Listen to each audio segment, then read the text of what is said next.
not just here locally, but certainly across the globe. Yeah. Lisa, we're going to start things off with a video from Italy, and we're talking Mount Etna. Maybe you've heard of that, right?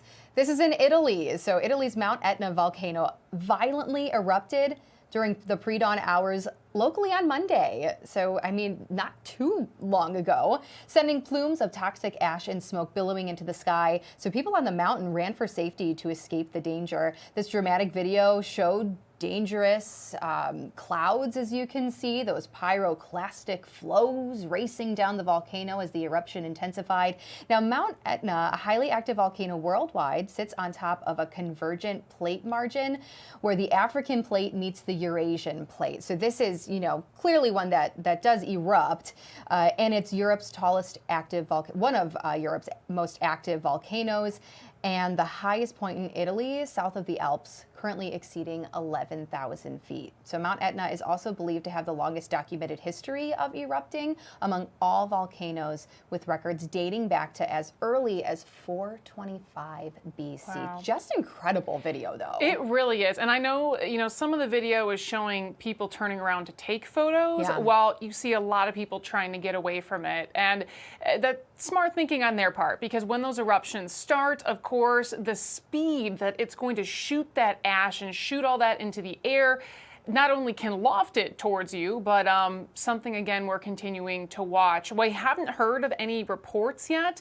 of injuries or anything, which is good, but it's nice to see that those people are at least some distance away. Sure. And definitely something that caught your eye this morning when you came into work, and I saw it too, and it's really great that we were able to get some footage from Fox in order to show you what happened this morning out there. Incredible. Wow. Yeah.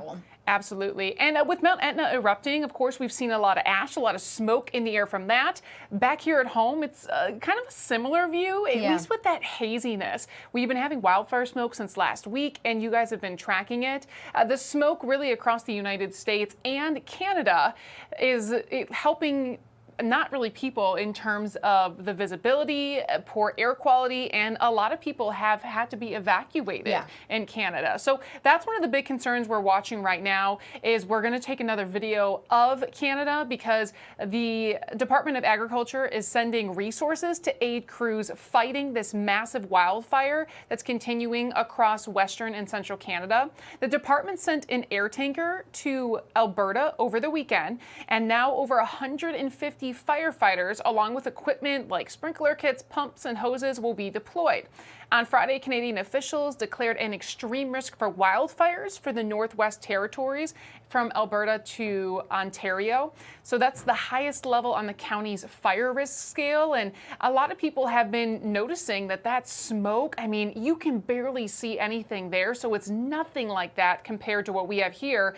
But if you think about how far that is away from us, we're still dealing with the impacts from that fire here locally. And really, Steph, what has it been since last week? Late last Thursday? Wednesday, Thursday, Friday? Right, and these are massive fires. There are multiple of them, and they are not controlled in any way. So unfortunately, it could be a situation like we saw a couple years back, where we went, you know, off and on for about a month of dealing with wildfire smoke. It's going to deal a lot with our winds, especially our upper level winds, to see, you know, if they're bringing that smoke into our area, if they're mixing down to the surface, which we did see and smell on Friday. I don't think it'll be to that extent today. But speaking of Friday, Lisa, I had the opportunity to speak with a pediatric pulmonologist with UW Health and just ask, you know, my main question was, what's actually happening to our lungs when we breathe in some of this wildfire smoke? The biggest thing about the wildfire smoke are the small little particulates. So these are pieces of ash, basically, that we inhale deep into our lungs. And when they get there, they lodge in our tiny little airways, which cause a lot of inflammation and can cause irritation down there as the body tries to get rid of them. If you have an underlying condition where you have chronic inflammation, like you have asthma, you have COPD, you have other types of lung diseases, that extra inflammatory stimulus can make your other underlying lung disease much worse and can result in exacerbations of asthma that can lead to going to the ER or hospitalization even. So it's so important to, you know, it sounds so simple when you hear it, but really, I mean, you have to remind yourself that you're breathing in the ash from those wildfires. So it's especially important for those who suffer from anything lung or heart related. Make sure you're taking your medication. Wear those N95 masks if you do have to be out and about. Absolutely. And again, today's air quality is not expected to be as bad as it was Friday, but still off and on throughout. Who even knows how long this will linger? It's just good to keep in the back of your mind. And that doctor also mentioned too, even after the wildfire lifts or moves out of our area, it may still take a few days for some of the coughing to end. So we may still be dealing with impacts. And he had a really great point there. I think another thing is when we start to get into the warmer days ahead, which I know you'll talk about, a lot of people open their windows. So it's also going to be vital, especially even though you can't necessarily see it near the surface sometimes, to keep your windows closed, to make sure you at least have your sliding doors closed. If you have an air purifier with a HEPA filter, those are all things that can really help remove some of that and prevent it from getting into your own living space, so that way you're not inhaling that when you're inside as well. Exactly. So, all great tips. Okay, well, I'm excited to hear about this wildfire smoke. I think we've all been noticing it. We've been seeing it. Some people have been smelling it. Steph, where are we at with this? And is this going to be impacting us in the upcoming days, especially near the surface? Yeah, thankfully right now it's not quite to the surface. We have maybe just a little bit of it, but as we just talked about, not to the extent of, us being able to smell it like we did last Friday, but it is still very thick at our higher levels of the atmosphere. And that's the reason why we have so much haze and the sky looks so milky blue and almost overcast. We have almost no cloud cover right now. So everything you see in the sky, unfortunately, is some of that wildfire smoke from Canada. Now here's a look at smoke at the surface. You can see there's a little bit more of it up towards the north and west, not as much down here towards the south. We could see a little bit moving towards the surface here off and on throughout the day today, but it looks to be brief. In fact, our air quality is really not forecast to drop today, so that's some good news.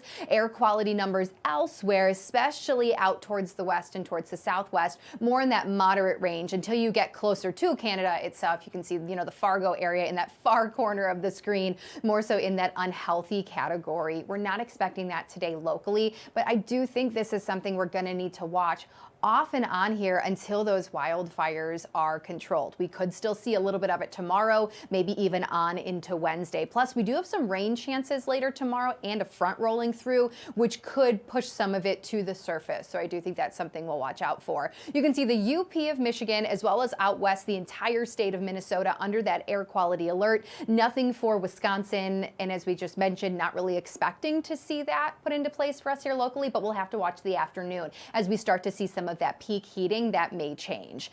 Other than that, we are quiet today across much of the central and eastern U.S., but we are now watching a storm system out towards the west across the Dakotas. This is going to bring us a rain and thunderstorm chance come Tuesday, more so Tuesday evening. But today, it is going to bring a threat for severe weather out west. You can see a large chunk of the area, upper plains down to southern plains here, under especially a slight and an enhanced risk, as well as that level 1 marginal, the farther north, farther south that you go. Now, that severe threat is going to then move eastward tomorrow. Now, the bulk of that threat is going to be southwest, so far southwest, south central Wisconsin, but the Milwaukee area, we are still technically included in that level 1 marginal. I do think it's going to be a situation where a line develops out west, and timing may help us out because it's going to be later on in the evening after sunset, more than likely.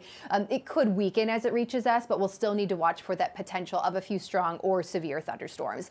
All of that is out towards the west right now, though. So we're quiet today. We're quiet during the bulk of Tuesday, but that changes later Tuesday afternoon and evening. So for the rest of your Monday, it's really all about that haze, all about that wildfire smoke. It's also going to be warm today with highs around 80, but you'll notice how we see multiple rounds of thunderstorms developing out west, likely going to reach us maybe after about 6, 7, 8 p.m. Tuesday evening, and then continues to make its way through into your early morning hours on Wednesday, gradually ending in those southern communities, I'd say by late morning on Wednesday, and the rest of the day looks to be pretty good. So it's not a system that's going to linger for very long. We're really going to watch, though, around sunset, just before, just after, for that potential of some strong thunderstorms. And timing may still be tweaked a little bit with the fact that this is going to develop out west. It's really going to depend on how quickly it's moving. So still check in on the weather tomorrow. We'll keep you updated on that threat for some stronger thunderstorms.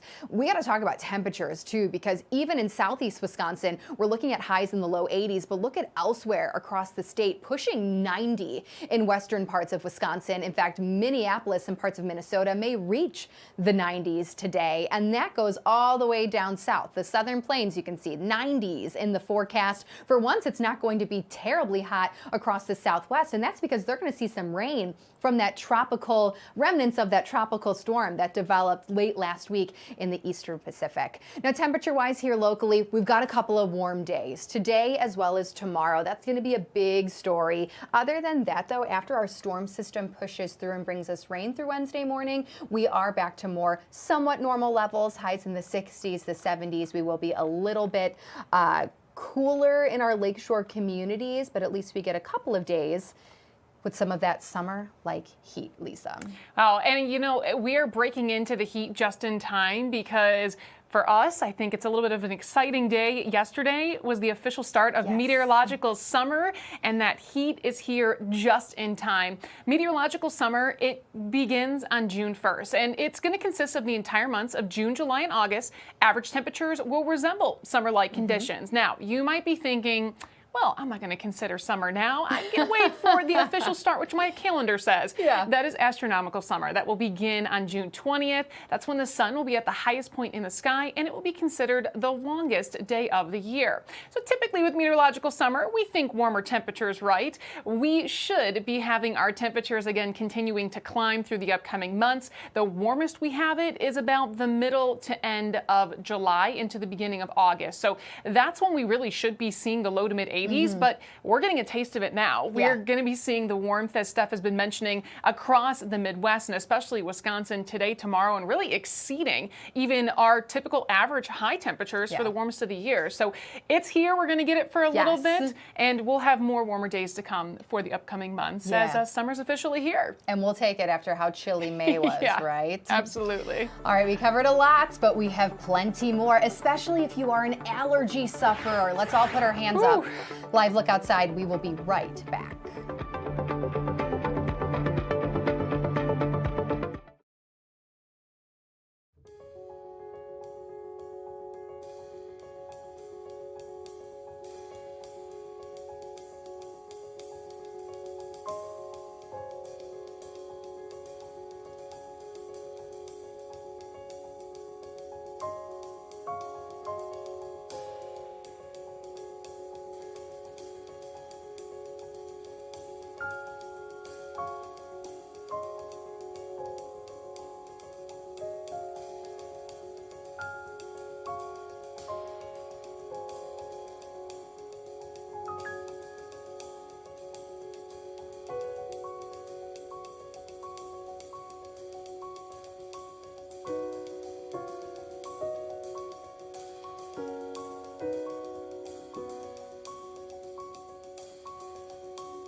Well, welcome back to the Wisconsin Weather Experts, exclusively here on Fox Local, kicking off at noon every day. We've been covering a lot about wildfire smoke in the air, but there's something else that's very small in the air that might be giving you a stuffy nose and itchy eyes. It's the pollen. And if you are someone who suffers from allergies, I had the opportunity to talk to Dr. Gary Stephen with the Allergy, Asthma, and Sinus Center about the pollen levels increasing over the years and what you can do to protect yourself.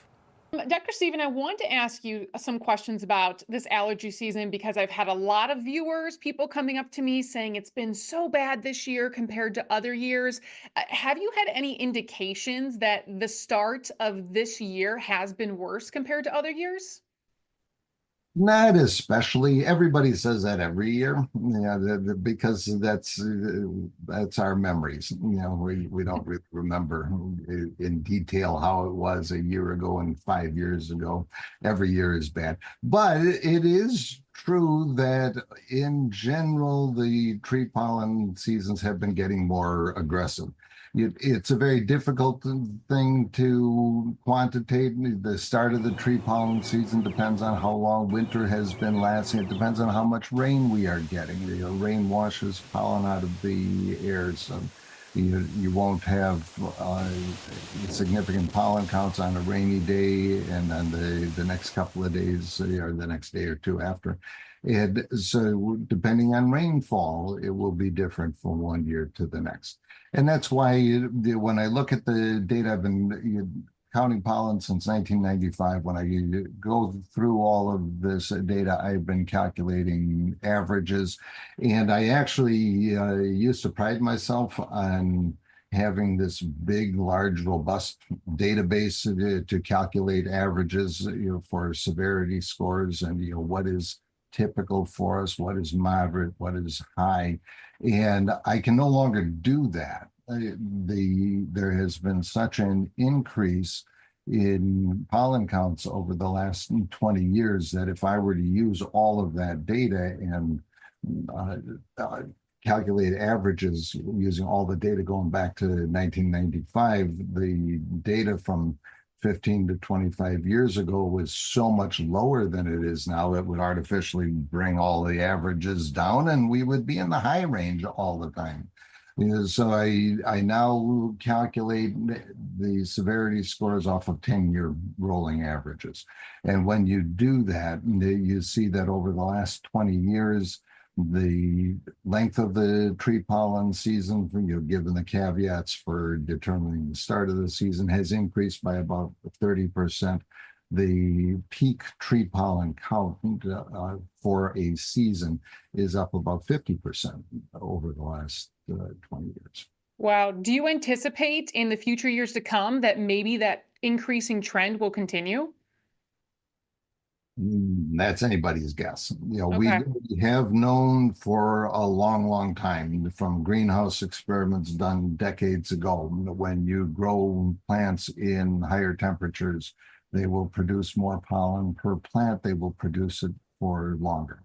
And so we know that we've known that this is coming. It is happening enough that we actually see it in the counts. But where this is going is anybody's guess. Do you have any predictions on this year's seasonal allergy outlook, whether it being, spring right now compared to summer or fall? No, that's all on you guys. That's more weather related than anything else. And depending on the winds, which will kick pollen around, will distribute pollen through large areas. And as I mentioned, the rain is a big factor. When we have a really wet period of time, everybody's miserable. They can't go outside, but it's taking the pollen out. At least we get that. So we get that as a beneficial factor. You mentioned wind. Can you explain a little bit about the process of wind? How does it help with pollen levels in our area? And is there some sort of correlation between wind that can increase pollen levels here in Milwaukee or decrease them? Sure. Wind will distribute pollen over large distances. It's particularly relevant in the tree season because the first tree pollen that we see in each spring isn't even from our area. We start seeing tree pollen before our trees start pollinating, and that's fairly predictable. When we all of a sudden get these really warm days where we've got these strong southerly winds, those winds are bringing pollen up from 500-600 miles to the south, where the trees are already pollinating, even though ours aren't. So it's kind of unfortunate, we get the tree pollen season for even longer than what our trees are actually pollinating because we get everybody else's. And then, not as common, but when we get winds out of the east, a lot of times, in Michigan, they're not pollinating any earlier than we are. If winds are not terribly strong, the pollen won't always make it across the lake. So when we have, a nice gentle breeze from the east, we're going to have much less pollen. So the lake can definitely be our friend in certain times of the year. Yeah. What can someone do if they have allergies? I mean, are there certain precautionary measures someone can take to still enjoy being outside? The best thing is to take advantage of medication. One of the main ways of treating allergies is to avoid exposure to the things that you are allergic to. And that is important mostly in indoor allergens. There's lots you can do to reduce your exposure to different indoor allergens. Once you see the allergist, get evaluated, find out what you're allergic to. But we kind of don't advocate staying inside or living in a bubble. So it is out there. You can't avoid it. We don't advocate staying indoors. You do what you can to control the symptoms. And if someone wants to know the pollen levels in their area, do you have any recommendations of how they can view what they are? Yeah, that is on our website, MilwaukeePollen.com. I'm the only person in southeastern Wisconsin that is doing daily pollen counts. And so we have the slide up on the roof each day. We bring it down every morning. We stain it and put it under the microscope and we see it. So rather than some of the other sources that are making educated guesses off of what we know about how pollen behaves, we're actually counting. Now, I know I worked with you a couple years ago regarding pollen season and some of the allergy season being extended or starting earlier. When do you typically put that device up to detect pollen in the year? Because I think you shocked me when you said it was earlier. You don't just put this up. I mean, it's not out all year round. When do you put that sensor up? Whenever I can get up on the roof. And so the snow has to melt. That hasn't been as big an issue the last few years as it was in the 90s. But I generally will get started when it's starting to warm up and we know that we will be able to count some pollen, that it's getting started already. All right. Well, Dr. Stephen, I appreciate you joining us today and giving us all this information. Of course, it impacts a lot of people. So hopefully you can get outside as well and enjoy. But thanks again. All right. And thanks for having me. Well, taking a quick look at our current levels, if you want to get out today and enjoy the summertime warmth, we have moderate levels for our grass and also for our tree pollen. So those are two things you might be noticing on your car, but just keep in mind if you're someone who suffers from allergies, that's where we're at currently. We'll have a lot more coming up after the break, including something a little bit farther away from land. Stay tuned.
Welcome back, everybody. Well, we talked a lot so far this show, especially about wildfire smoke, and a great interview with Dr. Gary Stephen on allergies. Now, if you have any questions regarding those two topics or any topic weather-wise, nature-wise, scan this QR code, fill out the questionnaire, and we would love to take some time and answer it. Yeah, we certainly will. Well, while we've been talking about a lot of things over land, we're going to take it over the open waters now. We had video sent in from Fox's Greg Diamond where he sailed through a pretty rocky situation, to say the least. Strong storms that impacted the Northeast this past weekend brought 40 to 60 mile per hour winds, 9 to 15 foot swells with some waves up to 25 feet. I mean, just look at the water inside of that pool. Oh my That's not even the ocean. I don't know if I could do it. That guy looks like he's ready to swim behind there too. I couldn't. No. That's terrifying. So, needless to say, while it was a little rocky in some places inland, they also had that over the waters. There you go. Thanks for tuning in to another episode of Wisconsin Weather Experts. We'll see you tomorrow at noon.